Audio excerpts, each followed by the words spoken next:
የመካከለኛው ምስራቅ ጦርነት የዓለምን ኢኮኖሚ ማመሳቀሉን ቀጥሏል። ዋነኛይቱ የጦርነቱ ተዋናይ አሜሪካ የዚሁ ጦስ ሰለባ ሆና ሳለ ፕሬዝዳንት ትራምፕ የመጣውን የዋጋ ንረት ወድጀዋለሁ በማለት ሰሚውን ጉድ አሰኝተዋል። እናማ ይህ የፕሬዝዳንቱ እይታ የጤና ነው? በጉዳዩ ላይ የዜና ሀተታ ይዘናል። ደረጀ ይልማ ነኝ።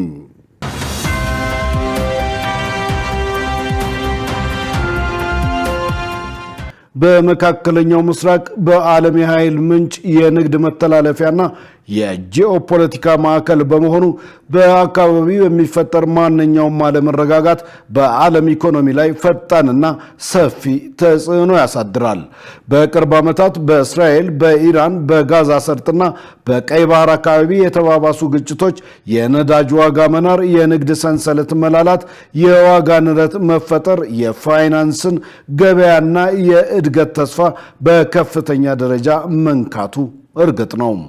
እንደገናም በመካከለኛው ምስራቅ ከዓለም ትልቁ የነዳጅና የተፈጥሮ ጋዝ አምራች ክልሎች አንዱ ሲሆን በተለይ የሆርሙዝ የባህር ወሽመጥ ወደ ተለያዩ የዓለም ክፍሎች የሚተላለፈው ከፍተኛ የነዳጅ ድርሻ የሚያልፍበት መስመር ነው።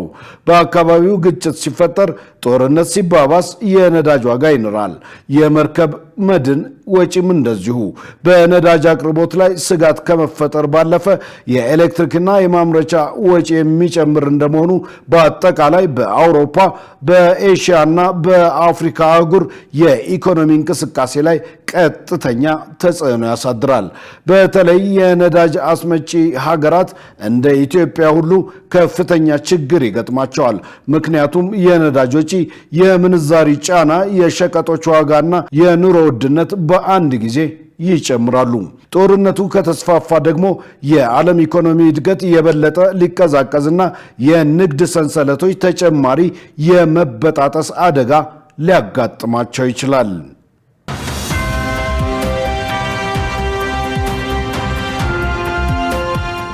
ይሄኔ ነው እንግዲህ በአሜሪካ ከፍተኛ የዋጋ ጭማሪ እየታየ ባለበት ወቅት ፕሬዝዳንት ትራምፕ የዋጋ ግሽበቱን ወድጀዋለሁ ያሉት። የአሜሪካ መንግስት ይፋዊ መረጃዎች እንደሚያሳዩት በግንቦት ወር ብቻ 4.2 በመቶ የዋጋ ጭማሪ ታይቷል። በሚያዝያ ወር ከኢራን ጋር እየተደረገ ያለውን ጦርነት መቀስቀስ ተከትሎ በነዳጅ ዋጋ ላይ ለውጥ በመታየቱ የዋጋ ጭማሪው ከ3.8 በመቶ በላይ ከፍ ብሎ ነበር። ትራምፕ በዋይት ሃውስ ለጋዜጠኞች እወደዋለሁ፣ ቁጥሮቹ በጣም አሪፍ ነበሩ፣ ለምን እንደሆነ ታውቃላችሁ? የዋጋ ግሽበት እወዳለሁ ሲሉ እርፍ አሉ። ነገር ግን ከኢራን ጋር የተጀመረው ጦርነት ሲቆም ዋጋው በፍጥነት እንደሚቀንስ ቃል ገብተዋል። እንዲያም ሆኖ የአሜሪካ ጦር በኢራን የሚገኙ የተለያዩ ቦታዎች ላይ ድብደባ መፈጸሙን ቀጥሏል። ትናንት ረቡዕ በዋጋ ግሽበት ላይ አስተያየት የሰጡት ዶናልድ ትራምፕ የአሜሪካ መከላከያ ኃይል የኢራንን ነዳጅ በሚሊዮን በሚቆጠር በርሜል ገልብጦ ለመውሰድ በምሽት ዘመቻ ማካሄዱን ጠቁመው ይህም የነዳጅ ዋጋ በተወሰነ መልኩ እንዲቀንስ አስተዋጽኦ ማድረጉን አብራርተዋል። ይሁንላቸው አይሁንላቸው እንጂ ይህ ግጭት ሲያቆም የነዳጅ ዋጋ ከዚህ ቀደም ወደ ነበረበት ሲቀንስ ታያላችሁ ሲሉ በዋይት ሃውስ ለተሰበሰቡ ጋዜጠኞች ተስፋቸውን ገልጸዋል።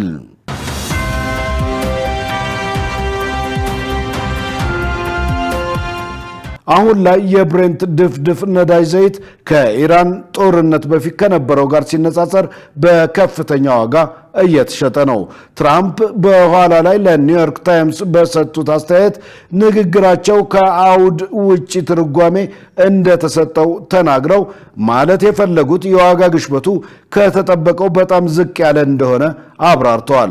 ወዲህ ደግሞ ረቡዕ ዕለት የአሜሪካ የሸማቾች ዋጋ ጠቋሚ በነዳጅ ዋጋ ላይ ከፍተኛ ጭማሪ መታየቱን የመዘገበ ሲሆን ይህም ከኢራን ጦርነት በኋላ የዋጋ ንረቱ የእያንዳንዱን ኪስ የበለጠ ማንኳኳቱን ያሳየ ነው ተብሏል። ትንቢታቸው እየመከነባቸው እንጂ ትራምፕ ከዚህ ቀደም የዋጋ ግሽበቱ ጊዜያዊ መሆኑን ገልጸው ጦርነቱ እንደቆመ እንደሚቀንስ ቃል ገብተው ነበር።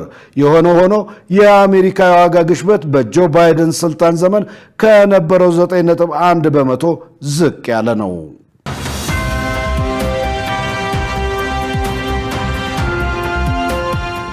ያም ሆነ ግሽበቱና የዋጋ ንረቱ አሜሪካ የማሟያ ምርጫ ለማድረግ እየተዘጋጀች ባለችበት በዚህ ወቅት በትራምፕ ላይ ፖለቲካዊ ጦስ ይዞ መምጣቱ አይቀርም እየተባለ ነው።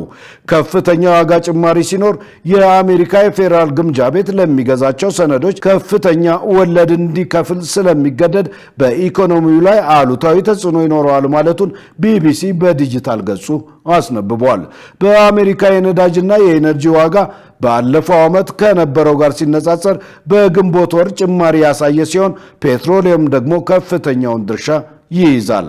በኢራንና በአሜሪካ መካከል የሚካሄደው ጦርነት እንደቀጠለ ሲሆን አንዳቸው በሌላኛቸው ላይ ጥቃት መፈጸማቸውን ቀጥለዋል። ሁለቱ ሀገራት ወደ ሰላም የመምጣት እድላቸው ዕለት በዕለት እየተመናመነ መምጣቱን በመጥቀስ በርካታ የመካከለኛው ምስራቅ ተንታኞች ስጋታቸውን ገልጸዋል። ያሉት አልቀረም። እነሆ የአሜሪካው ፕሬዝዳንት ዶናልድ ትራምፕ ትናንት ረቡዕ ባደረጉት ንግግር ኢራንን ክፉኛ እንመታለን ሲሉ ዛቱ። ፕሬዝዳንቱ እንዳሉት ሁለቱ ሀገራት የሰላም ስምምነት ላይ ለመድረስ ቢቃረቡም ኢራን መዘግየቷን ጠቅሰው የውጊያ ሰበብ አድርገውታል። ፕሬዝዳንት ትራምፕ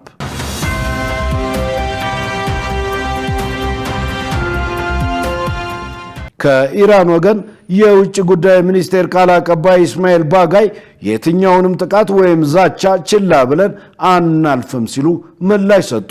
አመሻሽ ላይ ኢራን የአሜሪካን ተዋጊ ሄሊኮፕተር መታ መጣሏን ተከትሎ አሜሪካ ያጸፋ እርምጃ ወስዳለች። በዳግመኛ ምላሿም ኢራን በባህረ ሰላጤው ሀገራት የሚገኙ የአሜሪካ ጦር ሰፈሮችን ኢላማ ያደረጉ የሚሳኤልና የድሮን ጥቃቶችን መፈጸሟን አስታውቃለች።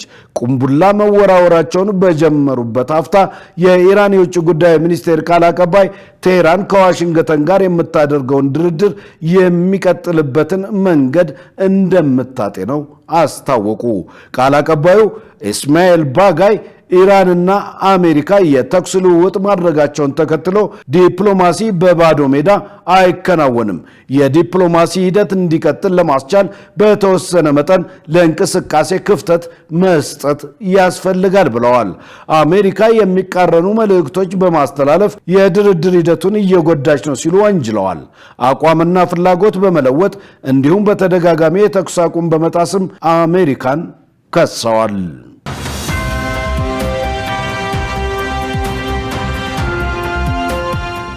እንደገናም ደግሞ የአሜሪካው ፕሬዝዳንት ዶናልድ ትራምፕ ኢራን ድርድሩን በጣም በማጓተቷ አሁን ዋጋ ትከፍላለች ሲሉ አስጠንቅቀዋል። ትራምፕ ይህን ይበሉ እንጂ ኢራን በባህረ ሰላጤው ሀገራት ውስጥ የሚገኙትን የአሜሪካ ጦር ሰፈሮች ኢላማ እንደምታደርግ ማስጠንቀቋን አልተወችም። ያም ሆነ ይህ የአሜሪካ ማዕከላዊ ሲንትኮም ፕሬዝዳንት ትራምፕ ኢራን ጦርነቱን የሚያስቆመውን ስምምነት ለመቀበል ብዙ ጊዜ ፈጀች ካሉ በኋላ ከትናንት ጀምሮ ዛሬ ድረስ ራስን የመከላከል ጥቃት መፈጸሙን አስታውቋል። የእስላማዊ አብዮታዊ ዘብ በበኩሉ በሆርሙዝ ወሽመጥ በሚያልፉ ሁለት የነዳጅ መርከቦች ላይ ጥቃት መፈጸሙን የኢራን መገናኛ ብዙሃን ዘግበዋል። ስለ ጥቃቱ ወዲያውኑ ማረጋገጫ የሰጠ አካል አልተገኘም። ሲንትኮም ግን የንግድ መርከቦች በሆርሙዝ ወሽመጥ በኩል እያለፉ ነው ሲል መግለጫ አውጥቷል። ይህ በእንዲህ እንዳለ በወሽመጡ በሚያልፉ መርከቦች ላይ ጥቃት ከደረሰና መስመሩ ሙሉ በሙሉ ዳግም ከተዘጋ በኋላ የነዳጅ ዋጋ ጭማሪ አሳይቷል።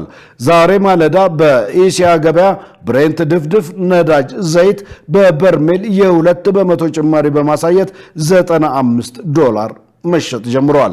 በዚህ የተነሳ ዓለም በኢኮኖሚ ግሽበትና በገበያ ዋጋ ንረት የኑሮ ውድነቱን መቋቋም ወደማይችልበት አዘቅት የመውረድ ግዴታ እንደወደቀበት አምኖ ሲቀበል መገናኛ ብዙሃንም ያንኑ መልሰው ለገዛ ራሱ መንገራቸውን ቀጥለዋል።